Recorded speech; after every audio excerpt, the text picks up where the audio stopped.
So hello guys, welcome back to Critics Anime. So आज की इस वीडियो में बात करने वाले हैं Mashle magic and muscle anime के एपिसोड फर्स्ट के बारे में। ये एनिमे बहुत ही अच्छा है, पर्सनली मुझे बहुत पसंद आया है, दैट्स वाई मैं इसे एक्सप्लेन कर रहा हूँ। एंड अगर आप भी इसे मेरे साथ देखते हैं तो आपको ही पसंद आएगा और हम साथ में इसे कंटिन्यू करेंगे। इसीलिए मैंने एनिमे को एक्सप्लेन करने का सोचा है, दैट्स वाई बिना टाइम वेस्ट किए चलिए इस एनिमे को एक्सप्लेन करते हैं। सो इस दुनिया में सब के सब जादू का इस्तेमाल कर सकते हैं, इसीलिए इसे मैजिक रियलम कहते हैं। यहाँ पर सब अपने झाड़ू को उड़ाते हैं और अपने एक छड़ी से चीज़ों को भी हवा में उड़ा सकते हैं। अगर ये आपने हैरी पॉटर देखी होगी तो ये बिल्कुल उसी के जैसा ही है। इस दुनिया में माना जाता है कि जादू भगवान की देन है, दैट्स वाई सब जादू इस्तेमाल कर सकते हैं। बट हमारा मेन प्रोटैगनिस्ट जादू का इस्तेमाल नहीं कर सकता। वो बहुत ज़्यादा वजन को अपने हाथों से उठा रहा होता है बहुत ही आराम से, जिसे देखकर एनिमल्स भी डर जाते हैं कि ये बंदा ऐसा कैसे कर रहा है। सो हमारे हीरो का नाम है मैश और इसे क्रीम पफ खाना बहुत पसंद है, बट इसे जादू का इस्तेमाल करना नहीं आता। फिर हम एक बूढ़ा आदमी देखते हैं जिसका नाम रेग्रो होता है। वो मैश का डैड होता है और वो 75 ईयर ओल्ड का होता है, पर उसे मैजिक यूज करना आता है। तभी मैश दरवाजा ठोकने लगता है क्योंकि उसे घर के अंदर आना होता है, बट वो दरवाजा खोल नहीं रहा होता। दैट्स वाई वो दरवाजे को तोड़कर अंदर आ जाता है। उसके डैड चिल्लाते हैं और कहता है कि तुमने ये क्या कर दिया, तुम दरवाजा खोल कर नहीं आ सकते थे अंदर। मैश जन कहता है कि डैड मुझे माफ कर देना, अभी इसे फिक्स कर देता हूँ मैं। फिर मैश दरवाजे को बाहर ले जाने लगता है, बट एज यहाँ पर दरवाजा टेढ़ा है, दैट्स वाई दरवाजा बाहर नहीं जाता। दैट्स वाई उसके डैड कहते हैं कि इसे सीधा कर लो ना तभी बाहर जाएगा, टेढ़ा करके कैसा जाएगा। बट मैश जोरों से उसे ठोक रहा होता है और उसे सुनाई नहीं देता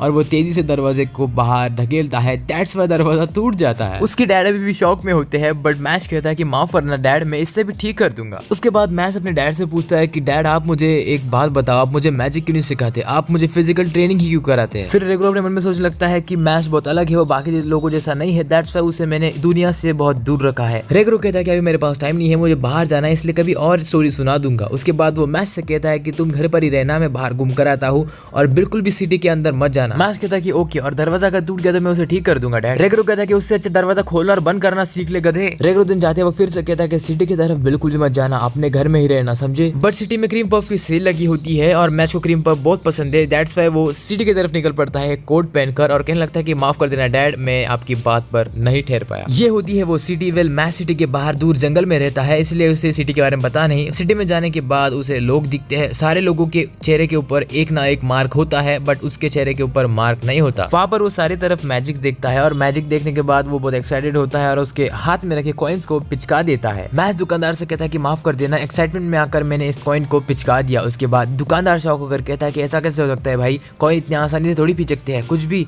उसके बाद मैश अपने हाथों से उन पिचके हुए कॉइन को ठीक करता है, जो देखकर वो दुकानदार और भी ज्यादा शौक हो जाता है कि बंदे ने ऐसा किया कैसे। मैश जब ऊपर देखता है तो सारे लोग उसकी तरफ देखने लग जाते हैं और कहते हैं कि इसके फेस पर एक भी मार्क नहीं है, ये कैसे हो सकता है। फिर हमें न्यूज में दिखाया जाता है कि रायन एमएस को ईस्टर्न मैजिक एकेडमी में डिवाइन विजनरी के तौर पर चूज किया गया है। वेल ये खिताब उन्हीं को मिलता है जिनके पास सबसे हाईएस्ट डिग्री होती है अपने स्कूल ईयर में। वेल इस बंदे का नाम होता है ब्रैड कोलमैन और इसने एक बंदे को पकड़ कर रखा होता है जिसने एक बहुत छोटी सी चोरी करके रखी होती है। वो माफी मांग रहा होता है बट ये उसे मारने जाता है। तभी उसे फोन आता है जहाँ पर उसे फोन पर ये न्यूज बताई जाती है कि विलेज में सिटी में एक बंदा घुसा है जिसके चेहरे पर एक भी मार्क नहीं है। उसके बाद वो सिटी में चला जाता है उसे ढूंढने के लिए। मैश यहाँ पर सिटी से अपने क्रीम पफ लेकर निकल रहा होता है, सब लोग उस तरफ देख रहे होते हैं। सामने से एक पुलिस वाला आता है जिससे कि मैश टकरा जाता है। वेल वो पुलिस वाला फुल पिया हुआ होता है। फिर मैश के वो एक क्रीम पफ को नीचे फेंकता है, जिसके बाद उसे चिल्लाता है, कहता है कि तुमने मुझे टक्कर कैसे दी।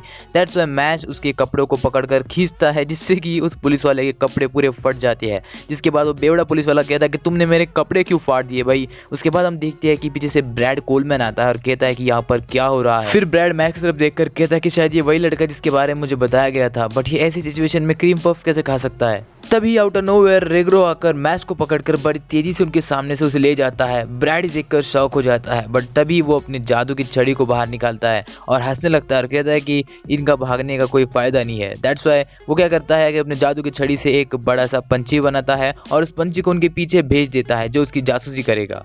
घर पर आने के बाद रेग्रो मैश को चिल्लाता है और कहता है कितनी बार कहा है कि सिटी के अंदर मत जाया करो। इसीलिए वो पनिशमेंट के तौर पर मैश को अपने मॉर्निंग ट्रेनिंग रूटीन को रिपीट करने को कहता है। जब मैश चला जाता है तभी दरवाजा तोड़कर पीछे से कोई जब अंदर आ जाता है और वो कोई और ना होकर ब्रैड कोलमैन होता है। वो कहता है कि बूढ़े आदमी बताओ तुमने उस बच्चे को कहाँ पर छुपा रखा है। वेल यहाँ पर मैश अपनी ट्रेनिंग को पूरा कर रहा होता है। दूसरी तरफ ब्रैड रेग्रो को अपने मैजिक से ऊपर उठाए हुए होता है और कहता है कि बता वो लड़का कहाँ पे। तभी मैश क्रीम पफ्स खाने के लिए घर पर आता है, बट तभी उसे अजीब सी आवाजें अंदर से आती है। है। हम देखते हैं कि यहाँ पर वो रेगरो बहुत ज़्यादा मार खा रहा होता है पर बता नहीं रहा होता कि मैश कहाँ पर है। फिर वो सोचने लगता है अपने बारे में कि बचपन में कैसे वो एक सादा सिंपल सा लड़का था जिसे अपने मॉम डैड ने घर से बाहर निकाल दिया था क्योंकि वो बहुत वीक था और उसे मैजिक भी नहीं आती थी। जब वो टीन बन गया तभी फिर भी वो यूजलेस ही था और उसे सब लोग बहुत डांटते थे, इसलिए उसने सोचा कि अपनी लाइफ को ख़त्म कर दे। तभी उसे एक बच्चा मिला जिसके चेहरे पर बिल्कुल भी एक भी मार्क नहीं था, पर उसने देखा और उसे लगा कि शायद इसके फैमिली ने इसे ड्रॉप कर दिया क्योंकि इसके चेहरे पर मार्क नहीं है। दैट्स वाई उसने सोचा कि अभी इस बच्चे को, अनमार्क बच्चे को मैं ही संभालूंगा और तब से आज तक रेगरो मैश को संभाल रहा है। तभी रेगरो बड़ी तेजी से चिल्लाता है कि मैश तुम जहां पर भी हो वहां से भाग जाओ, घर के अंदर बिल्कुल मत आना। तभी ब्रैड को समझ में आ जाता है कि मैश आसपास ही कहीं पर तो भी है। दैट्स वाई उसके दो चमचे को कहता है कि जल्दी से जाओ और उस मैश को ढूंढ कर लाओ। तभी हम देखते हैं कि यहाँ पर जो ब्रैड होता है वो उस बूढ़े को मार रहा होता है, कहता है कि तू बता दे बूढ़े कहाँ पर है वो मैच।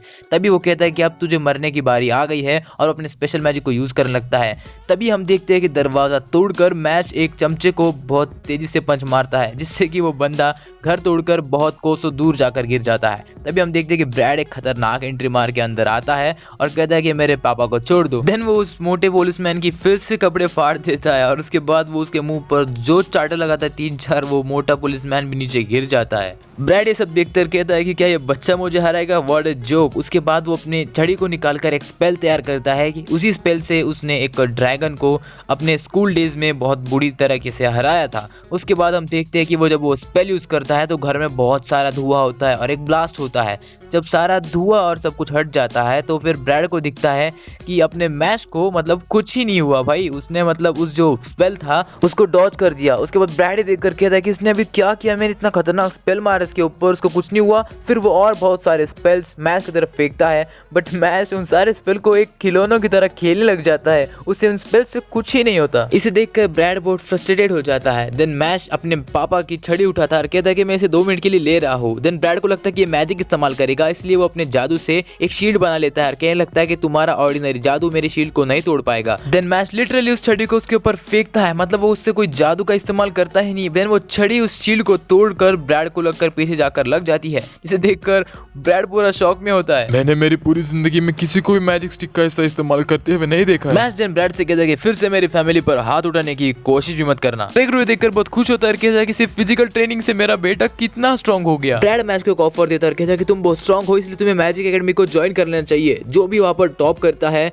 वो गॉड के द्वारा सिलेक्ट किया जाता है, चूज किया जाता है, इसीलिए जल्दी से मैं चाहता हूँ कि तुम मैजिक स्कूल को इनरोल कर लो और be the chosen one. Brad कहता है कि तुम अगर मेरा ऑफर मान लेते हो तो मैं तुम्हारे फैमिली को कोई नुकसान नहीं पहुंचाऊंगा, ऊपर से तुम सिटी में बिंदास घूम सकते हो। रेगरो कहता है कि बेटे इसकी बात मत मानना, 2 मिनट पहले यही हमारा दुश्मन था, ये कुछ भी कह रहा है। ब्रैड कहता है कि देख लो मैश अभी तुम पर ही है कि तुम्हें मेरे ऑफर को चूज करना है या रिजेक्ट करना है। अगर तुम रिजेक्ट करते हो तो मैं तुम दोनों को हमेशा हंट करते रहूंगा, तुम्हें बिल्कुल भी चैन से नहीं रहने दूंगा। फिर क्या था, मैश कहता है कि ठीक है मैं तुम्हारे डील को एक्सेप्ट करता हूँ और मैं उस स्कूल को ज्वाइन करूंगा। उसके बाद रेगरो कहता है कि तुम क्या कर रहे हो भाई, ये मैजिक स्कूल है और तुम्हें मैजिक बिल्कुल नहीं आता। मैश कहता है कि डैड मेरी जिंदगी में सबसे इंपॉर्टेंट मेरे लिए आप हो और मुझे दुनिया को भी दिखाना कि मैं क्या क्या कर सकता हूँ। ये सुनकर रेगरो खुशी से रोने लगता है और कहता है कि इतना अच्छा बच्चा है मेरा। उसके बाद हमें नेक्स्ट सीन दिखाया जाता है जहाँ पर हम इस मैजिक स्कूल को देखते हैं जो कि हैरी पॉटर के हॉगवर्ट्स जैसा लगता है। मैश कहता है कि मेरे पास कोई दूसरी चॉइस नहीं है, मुझे इस एकेडमी में टॉप करना है और यहाँ पर बेहतर बनने के लिए मेरा एक पंच ही काफी है। और इसी के साथ ये एपिसोड यहीं पर ही खत्म हो जाता है। आई होप कि आपको ये एनीमे पसंद आया होगा। वेल नेक्स्ट एपिसोड के लिए चैनल पर बने रहना और कमेंट में लिख दो कि आई वांट नेक्स्ट एपिसोड, और मिलेंगे इसी के नेक्स्ट एपिसोड के साथ। तब तक के लिए टेक केयर एंड सायोनारा।